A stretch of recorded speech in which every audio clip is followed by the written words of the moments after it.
Julho de 2015. Dois homens observam a base aérea de Gete em Brescia, Itália, mas eles não eram soldados. Eles eram aspirantes a membros do ISIS. Qual era o objetivo deles? Roubar algumas das 15 armas nucleares americanas armazenadas lá e levá-las de volta para o califado. Felizmente, era só conversa. Os homens não eram sofisticados. Sem armas e com tecnologia de 2015, foram facilmente capturados. Mas o plano deles era possível de ser realizado. E é isso que importa. De tecnologias antigas e novas à política em rápida mudança, eis porque as armas nucleares dos Estados Unidos não são tão seguras quanto parecem. A maioria das pessoas acha que elas estão trancadas em locais remotos sob forte vigilância, e estão mesmo. Bem, algumas delas estão, mas parte dessas armas nem está nos Estados Unidos, sendo mantida em 6 bases aéreas da OTAN em 5 países estrangeiros. Países Baixos, Bélgica, Alemanha, Itália e Turquia. Não é algum local secreto nas montanhas cujo nome é confidencial. Bases aéreas situadas em áreas civis densamente povoadas da Europa. A base aérea de Büchel, na Alemanha, está em meio a terras agrícolas. Kleinbrogel, na Bélgica, fica ao lado de uma rodovia, a menos de 1 milha da cidade de Pier. Quem estiver por perto não precisa procurá-las. Elas já estão ao alcance de qualquer um, caso alguém decida agir. Mas as localizações nunca foram realmente secretas. A vulnerabilidade é que era praticamente um convite para uma grande violação de segurança.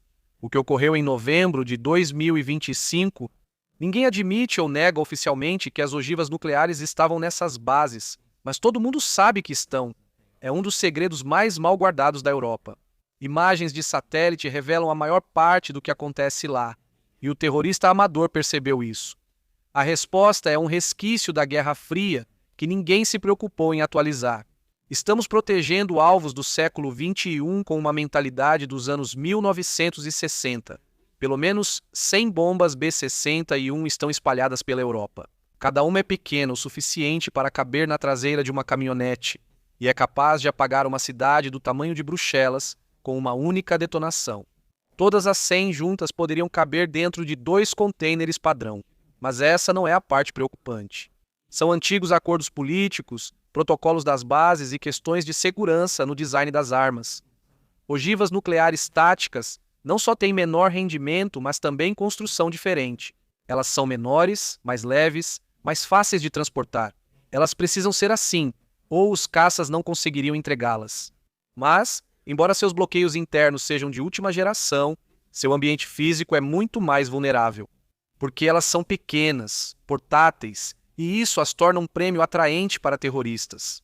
Os Estados Unidos mantêm o controle operacional e precisam autorizar qualquer uso, mas se os tiros começarem a voar e a situação esquentar, um piloto belga ou alemão pode acabar levando uma arma nuclear americana para um conflito. Isso garante que a OTAN não perderia sua capacidade de retaliação com armas nucleares se todos os pilotos americanos fossem eliminados. E isso não é só uma hipótese. Essa é a estrutura operacional atual da OTAN.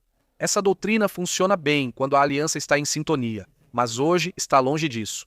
Se a OTAN já não se alinha em questões antes rotineiras, como protegerá armas nucleares das ameaças trazidas por táticas e tecnologias emergentes? Já tivemos uma prévia disso. Na noite de 19 de agosto de 2025, as autoridades próximas à base aérea de Aviano, na Itália, avistaram algo estranho.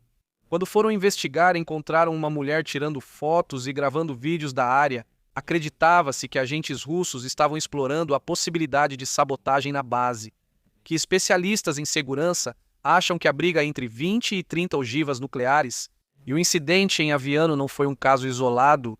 No mesmo ano, bases da OTAN na Europa passaram a enfrentar uma ameaça diferente, menor, mais barata e muito mais difícil de rastrear. Em novembro de 2025, Kleinbrogel recebeu alguns visitantes inesperados. Drones, sirenes soaram por toda a base, viaturas policiais saíram em perseguição, helicópteros foram acionados. Mas eles não conseguiram capturar os invasores, que foram avistados várias vezes sobre a base. Não foi algo aleatório.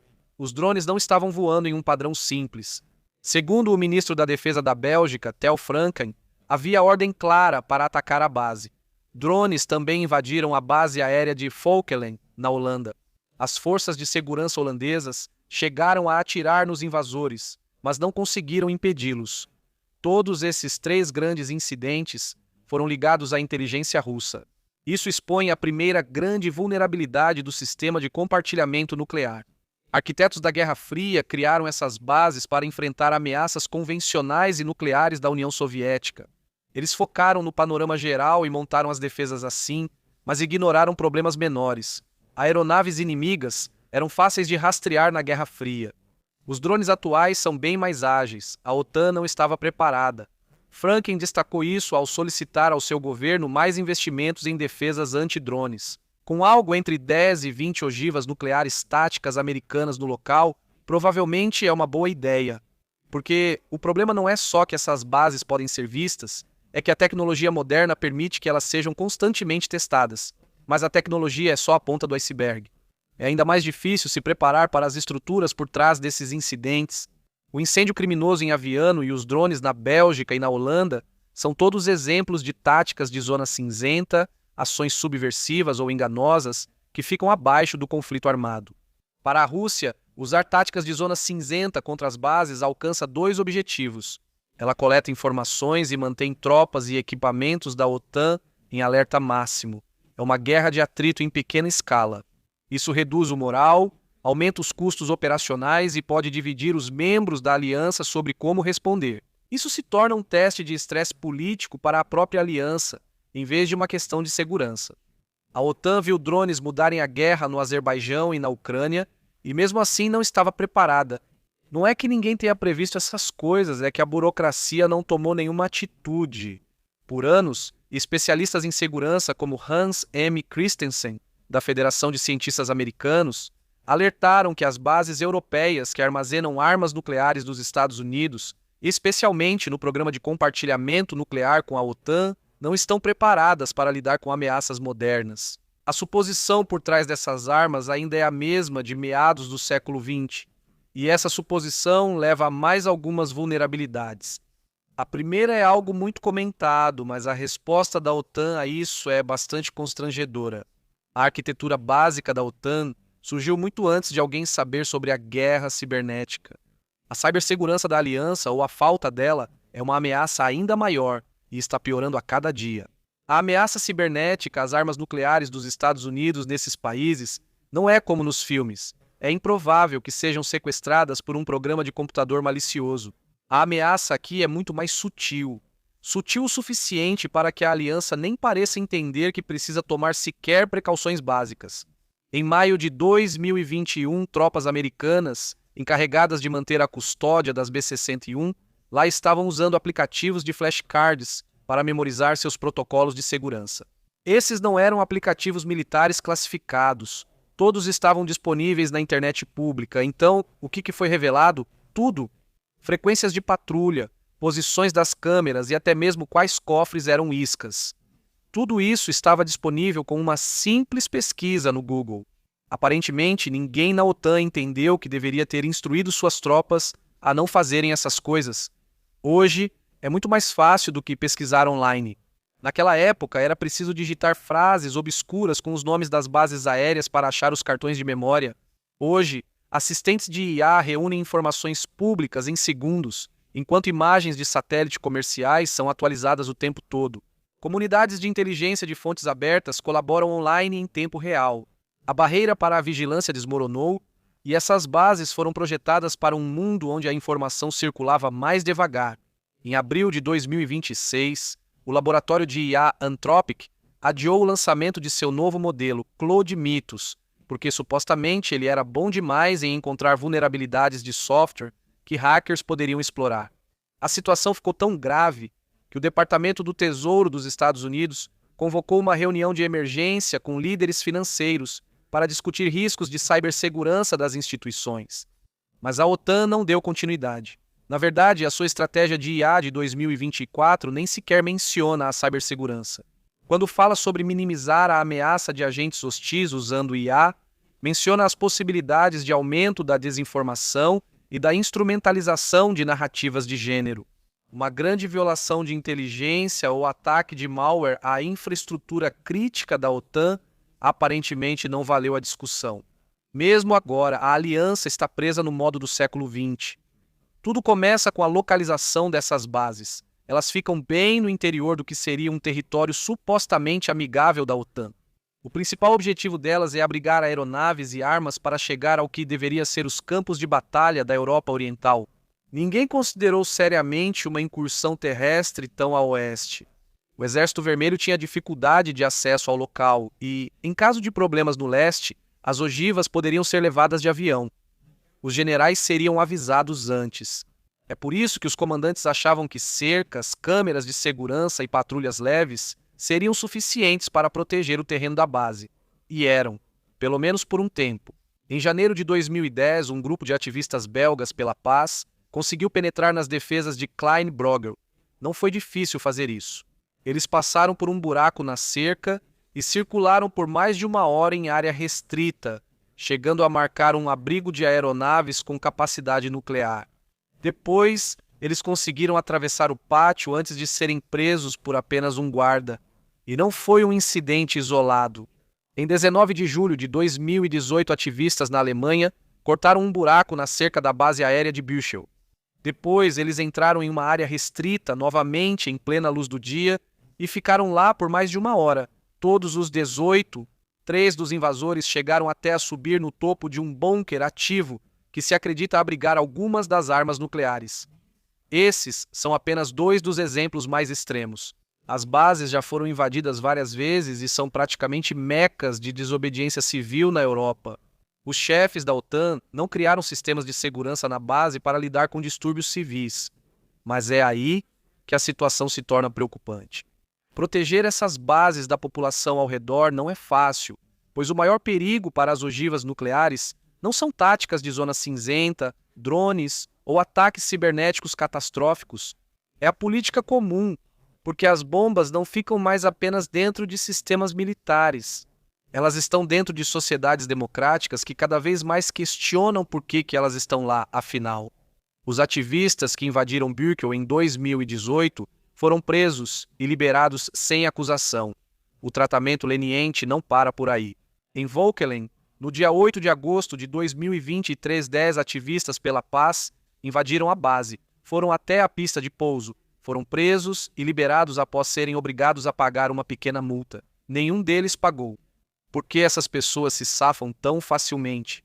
Porque não só ativistas pela paz querem a retirada das armas nucleares, muitos nos governos anfitriões também concordam.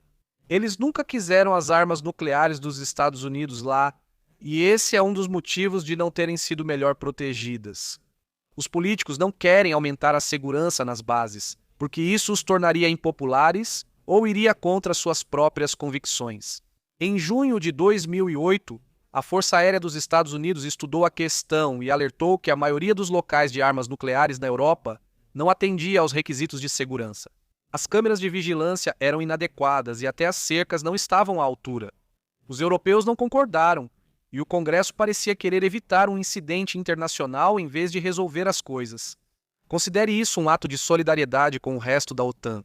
O risco de políticos antinucleares tentando ganhar votos era administrável antes, mas a aliança da OTAN não é mais o que costumava ser. Nem na Guerra Fria, nem mesmo há 10 anos de verdade. Em 16 de janeiro de 2020, o parlamento belga votou sobre a remoção das armas nucleares em Klein Brogel. 66 a favor da remoção, 74 contra. As armas ficaram, mas com uma margem dessas, o Pentágono não pode exatamente ter confiança de que isso vai continuar assim quando acontecer a próxima votação. E os belgas não são os únicos. O parlamento holandês já aprovou várias moções para enfraquecer o acordo de compartilhamento nuclear. Depois de pedir que os Estados Unidos removessem as armas nucleares, em 2010 tentou garantir que o futuro F-35 não pudesse carregar as B-61, tornando-as na prática obsoletas. Depois, os parlamentares tentaram convencer o Congresso dos Estados Unidos a cortar o financiamento das bombas em seu território. E toda vez que um novo governo alemão assume, o debate é reaberto. Manter as armas em Büchel ou removê-las. Esses governos não têm escolha. Eles têm que levantar essa questão repetidas vezes porque as armas nucleares americanas na Europa são impopulares desde o início. Em 2019, grandes maiorias na Alemanha e na Itália, e quase metade na Bélgica e Países Baixos, queria a retirada das armas nucleares. Menos de um terço queria que elas permanecessem. Algumas coisas mudaram recentemente. A invasão da Ucrânia pela Rússia tornou os alemães um pouco mais favoráveis às armas nucleares em Büchel. Quase. 52% das pessoas lá agora dizem que são a favor das bombas B-61, mas isso nunca é garantido, considerando a política cada vez mais dividida da Alemanha. E a hostilidade ao programa de compartilhamento nuclear também se estende pelo Atlântico. Os ativistas presos e liberados em Büchel não eram os únicos dos países europeus da OTAN. Alguns deles eram, na verdade, americanos, e a opinião deles estava longe de ser fora do comum. Uma pesquisa da YouGov de março de 2024 revelou que metade dos americanos quer um mundo livre de armas nucleares. 63% acham que elas tornam o mundo menos seguro. Mas a base da OTAN está se desgastando por razões que vão além da polêmica das armas nucleares. Os Estados Unidos foram a força motriz por trás da criação da OTAN. Agora, ela começa a parecer cansada, e não é como se Washington estivesse sendo totalmente irracional quanto a isso. A OTAN fala muito sobre seus membros aumentarem os gastos militares para pelo menos 2% do PIB atualmente, mas os Estados Unidos ainda pagam quase 70% do custo militar total. Mas a guerra na Ucrânia mudou muita coisa. Agora, Washington não pode remover as armas sem ser visto como fraco e minar ainda mais as premissas por trás da aliança da OTAN. Uma retirada repentina das armas nucleares enviaria uma mensagem: o compromisso dos Estados Unidos com a Europa e com o artigo 5 da OTAN agora é muito questionável. Xi Jinping também interpretaria isso de uma forma, enquanto considera uma possível ação militar contra Taiwan. Assim, até bases próximas a rodovias na Bélgica ou áreas rurais da Alemanha viram símbolos de se os Estados Unidos realmente defenderiam a Europa. É assim que essas armas se transformaram de ferramentas militares em reféns políticos. Para as nações anfitriãs, o problema é diferente. Eles não podem pedir diretamente aos americanos para levarem as bombas sem desestabilizar a aliança da OTAN. Há 10 anos, isso seria só um mal-estar diplomático superado com o tempo. Pedir que os americanos retirem as bombas agora seria convidar ao fim do compromisso dos Estados Unidos com a OTAN e a Europa. Mesmo que o público e políticos dos países que participam do compartilhamento nuclear queiram sua retirada, as consequências geopolíticas de removê-las em 2026 provavelmente seriam piores que perder uma eleição. Por isso, a Rússia quer iniciar operações de zona cinzenta contra bases de compartilhamento nuclear. Isso deixa as pessoas nervosas, começam as acusações e a relação transatlântica se deteriora. Mirar nas bases é uma jogada inteligente da parte do Putin. As bombas ajudam a manter a aliança unida, tornando-a importante demais para fracassar, mas também representam riscos sérios de segurança se a política dentro dos países anfitriões se desestabilizar demais. Então, ninguém realmente sabe o que fazer com essas batatas quentes cada vez mais problemáticas. Cada violação, cada drone, cada cartão de estudo do Quizlet, esses não são o verdadeiro perigo. O maior risco ocorre quando o país que abriga suas armas nucleares deixa de ser seu aliado. A boa notícia é que 4 dos 5 países que abrigam armas nucleares têm sido, na maior parte do tempo, estáveis em seus territórios. Eles não são lugares que você imaginaria que entrariam em crise a qualquer momento. Se as armas lá se tornassem alvos políticos, Washington provavelmente seria avisada com antecedência. Votações do parlamento são, por definição, públicas. Normas democráticas tornam tudo mais previsível, mas o 5º país anfitrião é bem diferente. Há cerca de 20 bombas nucleares táticas na base aérea de Incirlik, no leste da Turquia. Esse era um local ideal durante a Guerra Fria. A localização estava ao alcance de bases soviéticas críticas e, ao mesmo tempo, relativamente segura de retaliação imediata. Agora não é um lugar tão bom por 3 motivos. Primeiro, fica a menos de 110 quilômetros da fronteira com a Síria. Segundo, está bem dentro do alcance dos mísseis do Irã. E o Irã não consegue passar pelos interceptores de Incirlik, ele pode atingir a base por outros meios. Em janeiro de 2026, agentes de inteligência turcos detiveram 6 pessoas que planejavam vigiar o local. O terceiro motivo para Incirlik não ser um bom local agora é que fica na Turquia, que vem se tornando o elemento estranho da OTAN. Desde 2003, Recep Tayyip Erdogan fez muitos inimigos. A política na Turquia simplesmente não é mais a mesma do que era na Guerra Fria. Turquia e Rússia foram inimigas por séculos. A Guerra Fria não foi diferente. Agora, Erdogan tem jogado habilmente dos dois lados na guerra na Ucrânia. E quando se trata de visão de mundo e filosofia de governo, ele tem mais em comum com Putin do que com seus supostos aliados da OTAN. Naturalmente, muitos falam em expulsar a Turquia da OTAN, mas Erdogan tem a maior carta na manga: as armas nucleares que não são dele, mas ainda estão em seu país. De repente, o posicionamento dessas armas deixa de parecer uma garantia e passa a parecer mais um risco. Se a agitação em 2016 foi um aviso, imagine o tamanho da ameaça que o próprio governo turco pode representar. Todos os ingredientes para a pior crise de reféns do mundo estão presentes. E a Turquia nem precisa sair da OTAN para as coisas ficarem feias. Os Estados Unidos talvez nem consigam fisicamente remover as bombas B-61 de Incirlik. Embora elas permaneçam sob controle operacional americano, a Turquia controla o espaço aéreo soberano e o perímetro da base.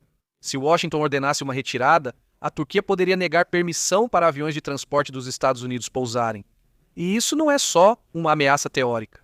Isso aconteceu em julho de 2016, quando tanques avançaram pelas ruas de Istambul, Ankara e outras cidades do país. Caças sobrevoavam e bombardeavam o parlamento. O principal general da Turquia foi sequestrado por seus próprios seguranças. As tropas se autodenominavam Conselho da Paz em Casa. O objetivo deles? Remover Erdogan do poder. No começo, parecia que eles poderiam ter sucesso. Então, algo aconteceu. As pessoas foram às ruas e ficaram na frente dos tanques com nada além de suas facas de cozinha. Com a ajuda de militares e policiais leais, eles derrotaram os rebeldes. Mas não antes de Incirlik ser arrastada para o caos. As operações aéreas contra o ISIS foram suspensas. Os turcos criaram uma zona de exclusão aérea na base, impedindo até o retorno das aeronaves americanas. A segurança em Incirlik foi elevada ao nível Delta, o mais severo possível. A energia foi cortada e levou dias para ser restabelecida. E, acima de tudo, o pessoal dos Estados Unidos no local foi mantido confinado onde estava. Em outras palavras, o governo dos Estados Unidos perdeu acesso aos seus próprios ativos, incluindo suas armas nucleares. Esse foi o momento em que a lógica do compartilhamento nuclear na Turquia começou a parecer diferente. Autoridades de defesa dos Estados Unidos alertaram reservadamente que as armas estão essencialmente presas. Analistas temem que Erdogan considere que estar com elas já lhe dá, na prática, quase todo o direito sobre elas. A Turquia pode não ser tecnicamente dona ou operadora das ogivas nucleares, mas como elas estão em solo turco, autoridades dos Estados Unidos temem que Erdogan as veja, na prática, como turcas. Esse é o cenário de pesadelo. Armas nucleares americanas, protegidas por um governo no qual Washington confia cada vez menos. É por isso que especialistas em segurança dos Estados Unidos querem desafiar Erdogan e remover as armas da Turquia há anos, independentemente do que ele pense. Se isso significar violar um tratado, que seja, mas há problemas. Tomar essa decisão acabaria com a aliança americana com a Turquia.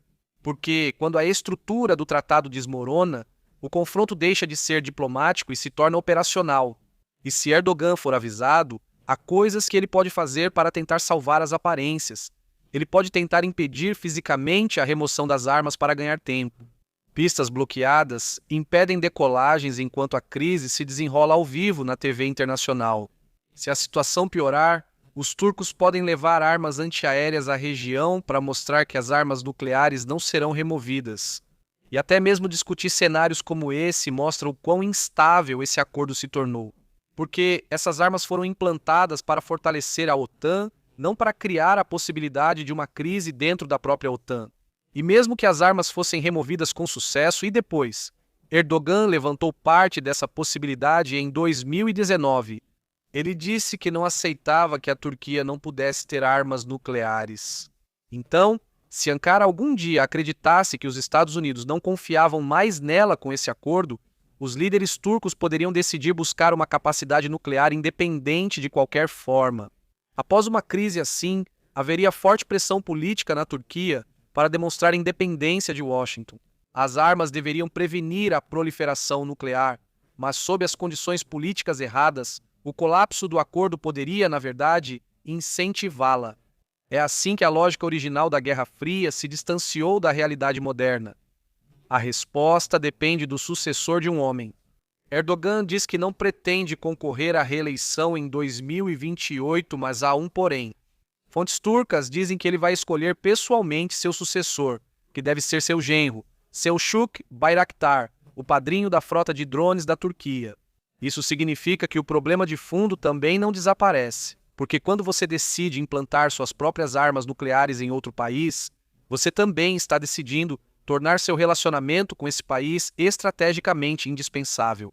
Infelizmente, alguns países considerados essenciais por Washington na Guerra Fria hoje são politicamente mais complexos. Mas essas armas continuam posicionadas mesmo assim. O mundo mudou, as armas não. E a cada ano, a distância entre onde essas bombas estão e onde originalmente deveriam estar para serem seguras só aumenta. Obrigado por acompanhar. Espero que tenha gostado do vídeo. Se quiser ver mais, inscreva-se e ative as notificações. Isso faz diferença. Obrigado novamente. Até a próxima no MapPack.